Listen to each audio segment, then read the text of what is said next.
All right, let's talk about Scotland. We're going to dive into its entire history, and let me tell you, it's a wild ride. This is a story about a nation that for centuries just refused to do anything but chart its own course. It's a history forged in, immense struggle, constant adaptation, and really just the relentless spirit of a people who were absolutely determined to shape their own destiny. Yeah, because if there's one word that just keeps popping up throughout Scotland's long and pretty complex past, it's defiance. Seriously. From the Roman invaders all the way to its powerful neighbors, the story of Scotland is really the story of a kingdom that just refused to be extinguished. Okay, so where do we even start? How did this nation get going in the first place? Well, it wasn't some single unified group. Nope, it was more like a mix of a whole bunch of different peoples, all of them fighting for control of this really rugged northern land. So after the Romans packed up and left Britain, the land we now call Scotland was basically home to four main groups. You had the Picts up in the northeast, then the Scoti, who were Gaelic speakers that came over from Ireland. Then there were the Britons of Strathclyde in the southwest, and finally the Anglo-Saxons down in the southeast. And for hundreds of years, these guys were pretty much always at war with each other.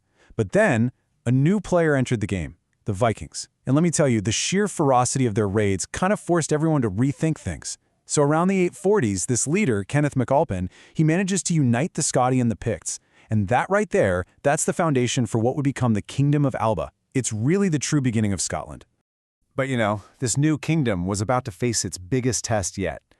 We're moving now into what is probably the defining chapter of Scotland's story, that centuries-long struggle to stay free from its incredibly powerful southern neighbor, England. And man, this quote from the Declaration of Arbroath, it just perfectly captures the raw emotion of that fight. It really gets to the heart of it. This wasn't about glory or riches, it was about survival. It was about the fundamental right to even exist as your own nation. This is the kind of passion that fueled legendary figures like, you guessed it, William Wallace. So how did this all kick off? Well, the whole crisis really began when there was a big argument over who should be the next Scottish king. This gave England's King Edward I, the Hammer of the Scots, the perfect excuse to step in. He invades in 1296, and he does something incredibly symbolic. He grabs the Stone of Scone, which is this sacred stone they used to crown all their monarchs, and he takes it down to London to put in his own throne. The message couldn't be clearer: Scotland is mine. But you know what? It didn't crush the Scots. It did the exact opposite. It ignited a massive firestorm of resistance. And that brings us to this absolutely pivotal year, 1314. After years and years of brutal guerrilla fighting, a new leader emerges, Robert the Bruce. He gets himself crowned King of Scotland and decides to face the English army head-on. At the Battle of Bannockburn, his forces were way outnumbered, but somehow they pulled off a stunning, decisive victory against the English. And here's the thing you have to understand. Bannockburn wasn't just another battle. It was the battle. It pretty much ended that first war for independence and secured Scotland's spot as a free, sovereign kingdom for the next 400 years. A huge deal. But history has a funny way of throwing curveballs. The next big chapter wasn't about war or conquest at all. It was about inheritance. And it led to this really weird situation: two totally separate kingdoms sharing one monarch. Okay, so check this out. This is what's known as the Union of the Crowns. What happened was, in 1603, Queen Elizabeth I of England dies, and she has no kids, no heir. So who's next in line? Turns out it's her cousin, King James VI of Scotland. So just like that, he inherits the English throne and becomes James I of England. But, and this is the really important part, Scotland and England were still completely separate countries. They each kept their own parliaments, their own legal systems, everything. It was just a personal union, not a political one. Same boss, different companies. And this kind of strange arrangement actually worked for about 100 years.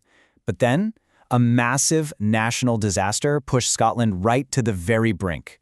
And this is what ultimately led to the end of Scotland as an independent country. So what happened? It's all about something called the Darien Scheme. In the late 1690s, Scotland got this grand idea to build its own overseas empire.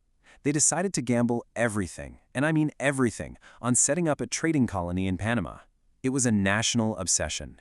Everybody, from lords to commoners, invested. They poured in something like 1/5 of the entire country's wealth. And it was an absolute, total disaster. The whole thing collapsed. The settlers were wiped out by disease and starvation. By the year 1700, Scotland was basically bankrupt. And it wasn't just about the money, it was a national crisis of confidence. The dream was dead, and it left the country completely broken and vulnerable. This financial ruin is what really sealed the deal. It created this immense political pressure to go for a full-on union with England. With its economy just completely in tatters, the Scottish Parliament, after a lot of debate, narrowly voted to pass the Treaty of Union. So, in 1707, it became official. The Kingdom of Scotland and the Kingdom of England ceased to exist. They were merged into a brand new political entity, the Kingdom of Great Britain. Now, as you can imagine, this union was not popular with a lot of Scots. Many saw it as a total betrayal. And all that anger and discontent, it fueled a movement called Jacobitism. The Jacobites, who were especially strong up in the Highlands, wanted to kick out the new kings and restore the old, exiled Stuart dynasty to the throne. This led to a whole series of really bloody uprisings over the next several decades. But that dream of a Stuart restoration came to a brutal, bloody end in 1746 on the battlefield of Culloden. This was the last big battle ever fought on British soil.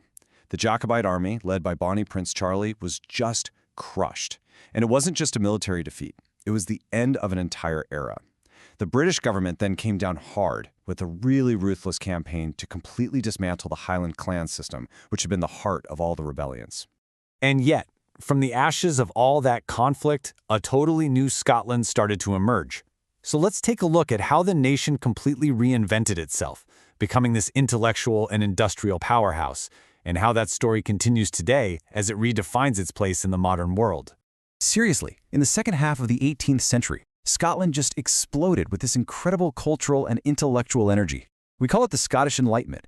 You've got thinkers like Adam Smith, the father of modern economics, and the philosopher David Hume. These guys literally changed the world. And at the same time, you've got James Watt and his inventions that helped kickstart the entire Industrial Revolution. It was an absolute golden age, no question. And all that industrial power completely transformed the country. I mean, just look at the numbers here. In the 19th century alone, the population nearly tripled. People were flocking to the cities for jobs in shipbuilding, steel, coal. The River Clyde, for example, became this massive global hub for industry. The scale of the change was just immense.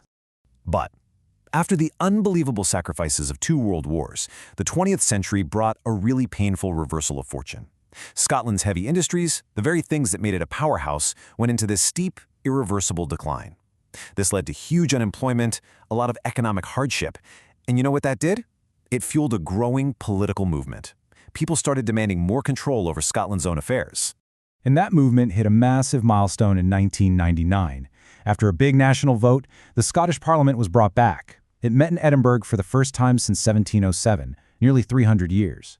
This happened through a process called devolution, which is basically when the main UK government hands over certain powers. So the new Scottish Parliament got control over really important domestic stuff, like its own healthcare, education, and legal system. So when you look at it all, this entire journey, from warring tribes to a united kingdom, through independence, through union, through rebellion, it all leads right here, to this moment. The passionate debate that's happening right now about Scotland's future, it's not new at all. It's just the modern version of a question that has been at the very heart of this nation for over 1,000 years.